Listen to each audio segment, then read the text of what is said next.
Donc, si tu veux inscrire ton enfant dans une école maternelle, tous les frais inclus, tu es dans les 5 700 €.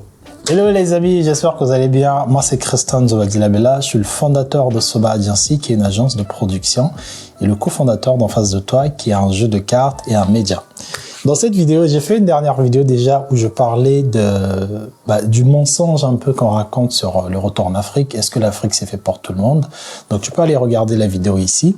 Et j'avais promis faire une vidéo sur le retour en Afrique, mais avec des enfants. Moi je suis père, on a des enfants avec ma femme. Et donc on va parler de scolarité en Afrique. Et du coût de la vie en Afrique quand tu as des enfants. Parce que je trouve que, voilà, contrairement aux anglophones, je trouve que nous, les francophones, on a un peu cette culture-là de ne pas partager des informations. Quand tu vas dans des forums d'expats et tu retrouves pas énormément d'infos. Tu retrouves pas beaucoup d'infos comparé aux anglophones, par exemple, où tu arrives, généralement, tu as tout, même s'il manque toujours certaines infos vraiment importantes. Mais au moins, tu peux te faire une bonne idée si tu veux aller habiter dans un pays anglophone, parce que les anglo-saxons, ils sont dans le cher. Donc, on va prendre un exemple concret. Donc, on rentre directement dans le sujet. Non, je vais faire quand même une petite intro. Petite intro, et c'est très important. Je l'ai dit dans une des vidéos, je le redis ici. Moi, j'ai fait toute ma scolarité au Congo. J'ai eu mon bac au Congo, dans des écoles privées. J'ai fait l'école publique, c'était le CP seulement. Est-ce que c'était le CP? Je me rappelle pas, mais je crois que j'ai fait 1 an de CP, école publique. Et après, toute ma scolarité, j'allais faire en privé. Privé, pas école française. Ok, donc c'est important aussi de rappeler pour certaines personnes qui disent que oui, mais non, moi je peux être que dans des écoles françaises parce que mes enfants, ils doivent avoir une éducation qui est meilleure. J'avais plein de potes qui étaient dans des écoles françaises, Charlemagne, Saint-Exupéry, toutes ces écoles-là. Je pense pas qu'on avait autant de différences de manière de travailler. Il faut savoir que le bac congolais, il est très difficile. C'est pas le bac français, c'est pas la même chose, les gars. Le bac congolais, tu peux redoubler 4 fois, mon gars. Même pour passer du collège au lycée, là, pour avoir ton examen, il y a des gens qui ont fait 3 fois, 4 fois, ils n'arrivent pas. Ok, donc c'est pas des lol. Pourquoi je parle de ça? Les écoles privées à l'époque, les écoles privées locales, donc congolaises, elles n'étaient pas aussi chères que ça. Moi, je me rappelle, je pense que c'était 50 € par mois, si je ne me trompe pas, en 2005, quand j'étais au lycée. Et quand ça commençait à être un peu plus cher, c'était peut-être dans les 80 €, 90 €. Et franchement, voilà, il y avait des écoles privées, des très bonnes écoles quand même. Tu pouvais payer jusqu'à peut-être 70 000 francs CFA par mois. Et c'était à peu près les mêmes profs, mais bon, c'était le cadre qui était différent. Il y avait peut-être d'autres disciplines qui rajoutaient, mais sinon c'était à peu près la même chose parce que c'est le même cursus scolaire. Et pourquoi je vous parle de tout ça? Parce que c'est important de savoir que quand tu grandis dans un pays où tu payes pour ton éducation, tu payes pour ta santé, tu payes pour tout, ton mindset, il est différent. D'accord? Moi, en France, je me rappellerai toujours de ça. Quand ma femme a accouché de notre fille, je me rappelle quand on est parti à l'hôpital, l'une des choses que j'avais prises, déjà tu te promènes toujours avec ton porte-monnaie. Mais je sais que ce jour-là, j'avais préparé, je sais que pendant que la grossesse se rapprochait, je sais que je mettais de côté pour payer l'accouchement, tu vois. Je voulais pas demander à ma femme, ouais, mais c'est combien? Je m'étais apprêté pour payer quand elle allait accoucher. Donc on arrive à l'hôpital, déjà on nous accueille très bien, on est dans une chambre et tout. À la fin, moi je suis resté 1 journée dans l'hôpital, on a dormi ensemble. Et 2 jours après, elle est sortie.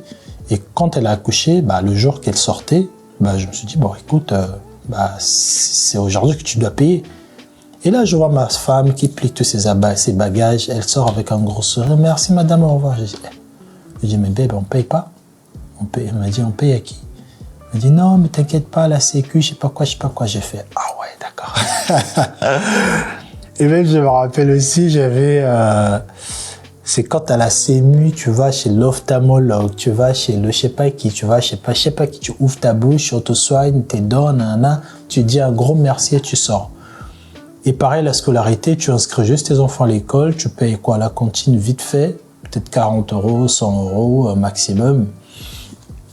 Et tu grandis dans ça. Donc quand tu es en France et que tu es né en France, tu as fait toute ta scolarité en France, même l'université c'est gratuit, bah quand on te dit que tu dois aller habiter en Afrique et là tu dois payer chaque mois, tu dois payer pour... Écoutez bien ce que je veux dire. Tu as des frais d'enregistrement. Si tu veux que ton enfant soit scolarisé à l'école, donc il y a des frais d'enregistrement, donc pour dire que bon, on te met sur la liste, tu vas faire partie des élèves dans notre établissement. Et il y a aussi des frais d'inscription dans la discipline, dans l'école, dans ta matière. Si tu veux ton troisième, pour t'inscrire, c'est 300. Je vais vous prendre les frais. Ça, vous allez voir que c'est, je ne veux pas dire que c'est ridicule, hein, mais c'est quand même, pour les personnes qui ne savent pas tout ça, ce sont des choses qui sont intéressantes. Donc, à partir du troisième enfant, donc ça c'est troisième enfant, mais il faut savoir que tu payes des droits d'entrée qui peuvent s'élever entre 300 et 500 $. Tu payes aussi, donc, tout ce qui est inscription, tu payes l'assurance scolaire, d'accord? Et là-bas, les écoles, généralement, tu les payes par trimestre. Donc, je vais vous lire, ça c'est une école à Kinshasa. Et généralement, ça va être le même principe à peu près dans la plupart des écoles françaises en Afrique. Et donc françaises, mais après, il y a aussi des écoles internationales. Donc ça, c'est encore un truc de dingue. Donc, reste avec moi. Donc, l'inscription, donc la première inscription, c'est 500. Donc ça, c'est école maternelle. Généralement, les inscriptions, c'est les mêmes tarifs. Hein, que tu t'inscris au lycée, maternelle, élémentaire, collège, c'est 500 $.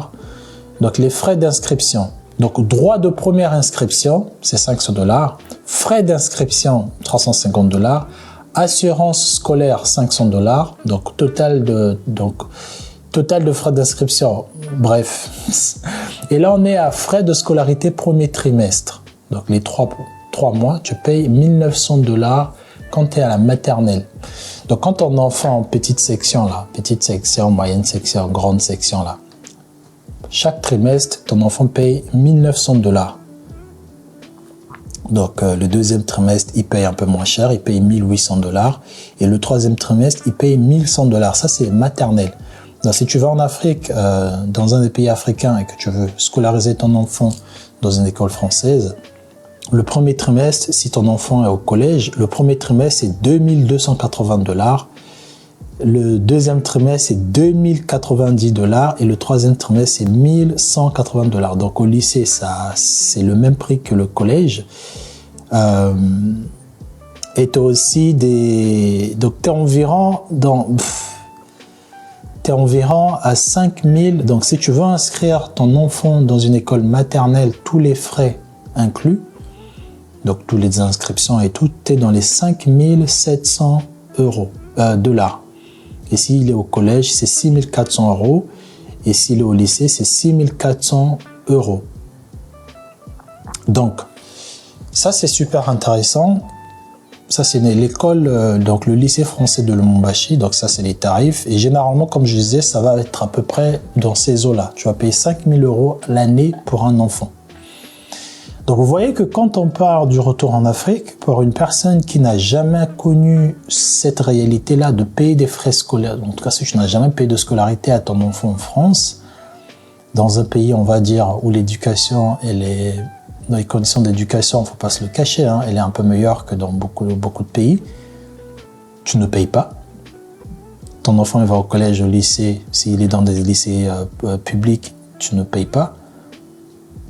Et donc, de vivre dans un pays comme ça pendant 30 ans en tant qu'adulte, et tu dis, ouais, je dois aller en Afrique parce que j'en ai marre de la France, machin, tu arrives en Afrique, on te dit, bah, ton enfant, il faut qu'il paye 6000 € à l'année.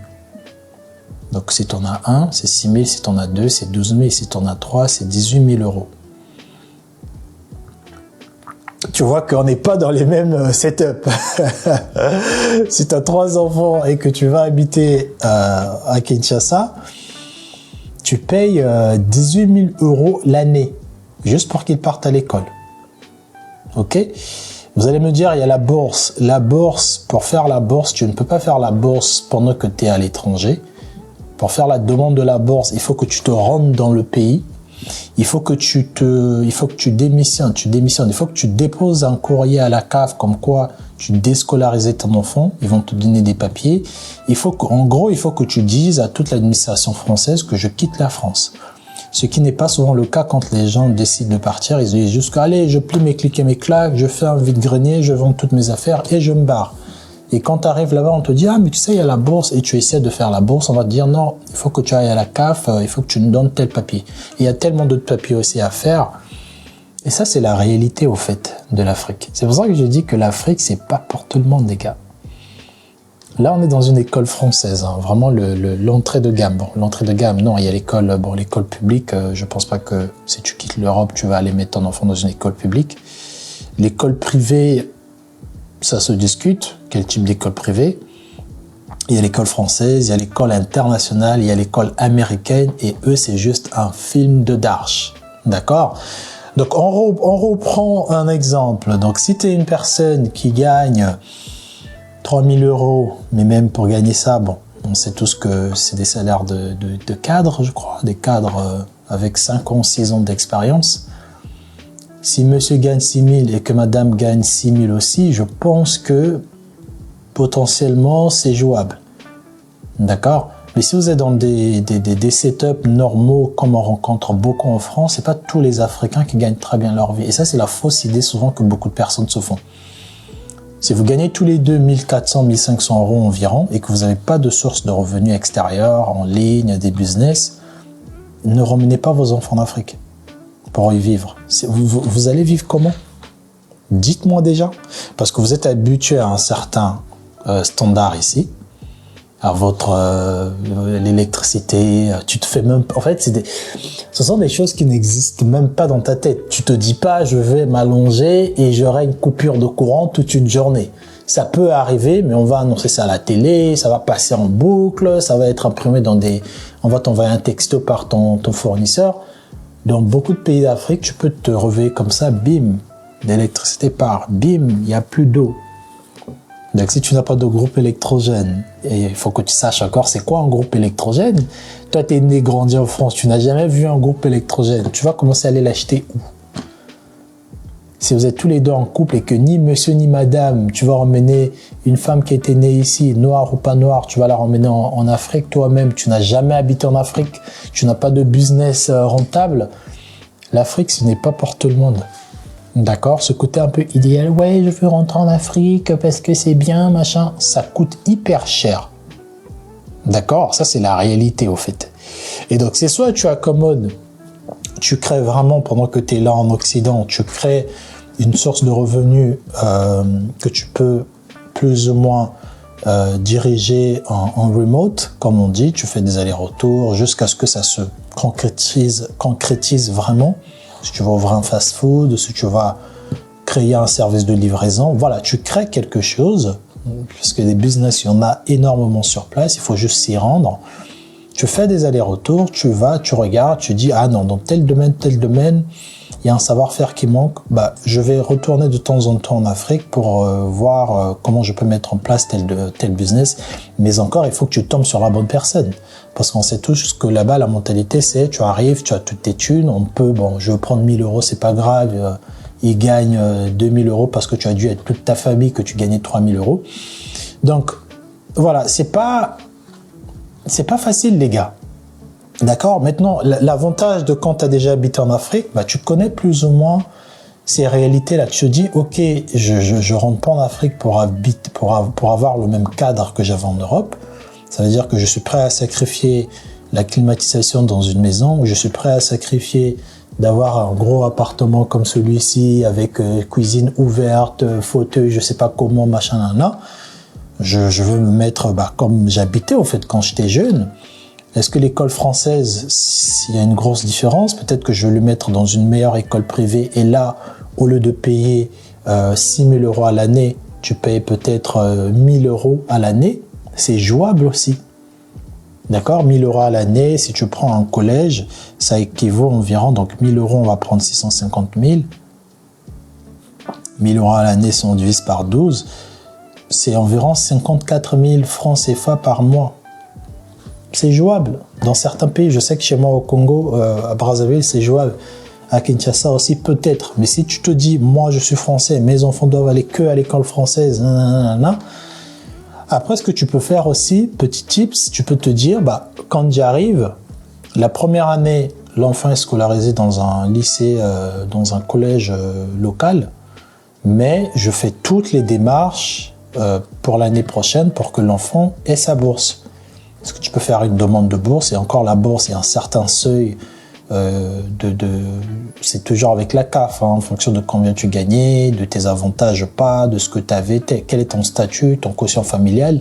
C'est en fonction de ça qu'on va déterminer, on te donne combien en bourse, est-ce que tu as droit. Et la bourse, elle se renouvelle pas chaque année. C'est pas parce que tu inscris ton enfant une fois et tu croises tes mains. Chaque année, tu dois refaire la même paperasse. D'accord ? Et donc, si tu en as 3, 4 enfants, je te laisse faire les calculs. Donc, vous voyez que ça peut chiffrer très, très, très fort. Donc, en retournant en Afrique avec des enfants, déjà, ils ont quel âge? Si c'est des ados, c'est un peu plus compliqué parce que, ils ont des habitudes, voilà. Tu peux délocaliser facilement un enfant de 1 an, 2 ans jusqu'à, j'ai envie de te dire, 7 ans. Mais quand ils ont 13 ans, 14 ans, 15 ans, ça commence à être un peu, voilà, il y a un peu l'âge adulte qui arrive. T'es obligé au fait de les mettre dans les mêmes conditions qu'ils avaient ici pour ne pas trop les déphaser. Mais quand ils ont 2-3 ans, tu peux te dire, ok, on va être dans un coin qui n'est pas trop comme ici. Là-bas, c'est très bruyant aussi dans beaucoup de villes, surtout si tu vas dans des grandes villes. La culture des parcs. C'est pour ça que je dis, il y a des trucs qui sont tellement tout bêtes, tu n'y penses pas. Tu ne te dis pas que je vais aller dans un pays, il n'y aura pas un parc d'attractions où on sort normal, hein, sans payer. Tu arrives, tu te poses, tu vas un peu t'échapper à des voitures qui klaxonnent. Il y a tellement des choses de ton quotidien européen qui fait que, parce que oui, tu es une Européenne. Je sais que les Noirs, ils n'aiment pas quand on les appelle comme ça. Vous êtes des Européens. Que quand tu arrives dans un pays et que ton enfant a besoin de jouer et que tu te rends compte que pour aller dans un parc avec ton gosse, tu es obligé de prendre un taxi, tu te dis, ah ouais, d'accord. Et pour rentrer, s'il est 18h, tu te tapes 1 heure de bouchon ou 2 heures de bouchon, ça dépend de où tu habites.